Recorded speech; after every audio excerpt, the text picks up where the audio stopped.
University భూములను కాంగ్రెస్ ప్రభుత్వం టీజీఐఏసీసీకి అప్పగించడాన్ని నిరసిస్తూ హెచ్సీయూ ఎదుట ఏబీవీపీ ఆధ్వర్యంలో విద్యార్థులు పెద్ద ఎత్తున ఆందోళనకు దిగారు. సీఎం రేవంత్ రెడ్డికి వ్యతిరేకంగా నినాదాలు చేస్తూ హెచ్సీయూ క్యాంపస్ ని హోరెత్తించారు.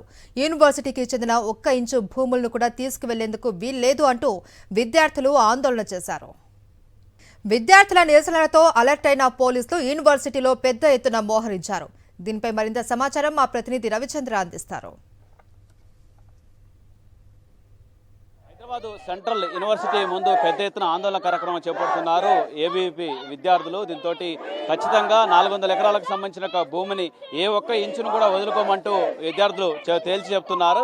అయితే మరోపక్క ప్రభుత్వం టీజీఐఏసీకి సంబంధించిన చెప్తుంది. యూనివర్సిటీ అధికారులు మాత్రం అలాంటి సర్వే చేయలేదంటూ చెప్తున్నారు. అదే మాకున్న ఇప్పుడు యూనివర్సిటీ ఏమో సర్వే చేయలేదని ఇప్పుడు ప్రెస్ రిలీజ్ ఇచ్చినారు. యూనివర్సిటీ ఎన్నడూ ఏ సర్వే జరగలేదంటారు. వాళ్ళు వచ్చి చూస్తున్నారు, 100 జేసీబీలు పెట్టినారు.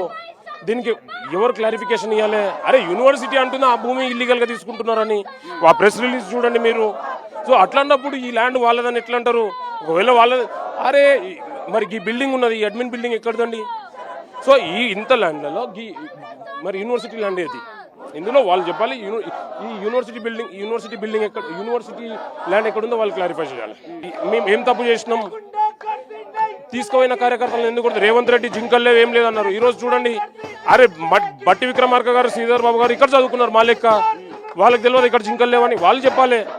సో దీనికి అఖిల భారతీయ విద్యార్థి పరిషత్ ఇది రేవంత్ రెడ్డి తాటాకు చప్పులకు భయపడదు. ఎంతవరకైనా మేము కొట్టడానికి తయారు.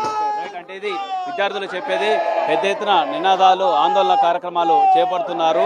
ఏ ఒక్క ఇంచు కూడా వదులుకున్నట్టు పరిస్థితి లేదంటూ కూడా చెప్తున్నారు విద్యార్థులని చెప్పుకోవచ్చు. దాంతో చాలా మొత్తం పెద్ద ఎత్తున మోహరించారు ఇక్కడ విద్యార్థులు. దాంతోపాటు పోలీసులు కూడా పెద్ద ఎత్తున మోహరించారు. ఇటు విద్యార్థులు కూడా పెద్ద ఎత్తున ఆందోళన కార్యక్రమాలు కూడా చేపడుతున్నారు. విద్యార్థులు మాత్రం ఎట్టి పరిస్థితుల్లో వదులుకోమంటూ కూడా చెప్తున్నారని చెప్పుకోవచ్చు. ఇది తెలంగాణ మన central university, Hyderabad central university దగ్గర ఉన్న పరిస్థితి. అటు యూనివర్సిటీకి సంబంధించిన యాజమాన్యం కావచ్చు, అధికారులు, ఉన్నతాధికారులు కూడా గతంలో ఎలాంటి సర్వే జరగలేదంటూ కూడా, అంతేకాకుండా ఒకవేళ సర్వే జరిగినా వేరే సంస్థలకు బదలాయింపు చేయాలన్నా కానీ ఈసీ కౌన్సిల్ మీటింగ్లో నిర్ణయం తీసుకోవాల్సి ఉంటుంది. అలాంటి నిర్ణయం ఏది లేదు. పత్రికల్లో, పేపర్లో అంటే న్యూస్లో వచ్చినట్టు వార్తలను కూడా ఖండించింది యూనివర్సిటీ అని చెప్పుకోవచ్చు. మొత్తానికి ఇది హైదరాబాద్ సెంట్రల్ యూనివర్సిటీ దగ్గర ఉన్నట్టు పరిస్థితి. చైర్పర్సన్ కుశాల్తో రవిచంద్ర, సాక్షి టీవీ, హైదరాబాద్. హెచ్సీయూలో 400 ఎకరాలు అమ్మాలి అని కాంగ్రెస్ ప్రభుత్వం నిర్ణయించడంపై ఏబీవీపీ విద్యార్థులు మండిపడుతున్నారు. యూనివర్సిటీ మెయిన్ గేట్ దగ్గర ఆందోళనకు దిగారు. యూనివర్సిటీ భూములు తిరిగి ఇచ్చేయాలి అని ఏబీవీపీ విద్యార్థులు డిమాండ్ చేశారు. భూములు తిరిగి ఇవ్వకపోతే అసెంబ్లీని ముట్టడిస్తాము అని ఏబీవీపీ విద్యార్థులు హెచ్చరించారు. కార్యకర్తలు ఎవరైతే ఉన్నారో అందరం ప్రొటెస్ట్ కోసం, ధర్నా కోసం అంటే పోతుంటే దొరికిన కార్యకర్తలను, కనిపించిన విద్యార్థులందరినీ వ్యాన్ లోకి ఎక్కించి మరి మాధవపూర్ పోలీస్ స్టేషన్ తీసుకుని వెళ్లి మిస్బిహేవ్ చేయడం జరిగింది. అలాగే అమ్మాయిలను కూడా చూడకుండా వాళ్ళపైన కూడా మిస్బిహేవ్ చేసి మరి లేడీ కానిస్టేబుల్స్ లేకుండా సరే తీసుకొని పోవడం జరిగింది. ఇదేనా రేవంత్ రెడ్డి పాలన? ఇదేనా రేవంత్ రెడ్డి నీ దొంగల పాలన, దోపిడీ పాలన?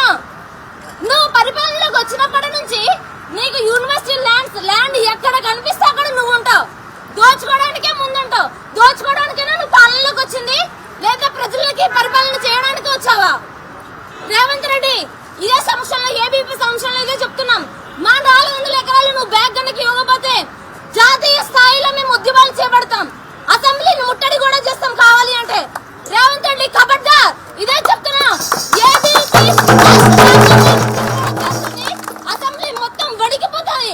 మా 400 ఎకరాలు మాత్రం మాకు బ్యాగ్ మాత్రం ఇవ్వకపోతే మాత్రం ఇక్కడ నుంచి కదిలేదే లేదు. రేవంత్ రెడ్డి నువ్వు పోలీసులు పంపించుకుంటూ ఎవరిని పంపించుకున్నా పంపించుకో.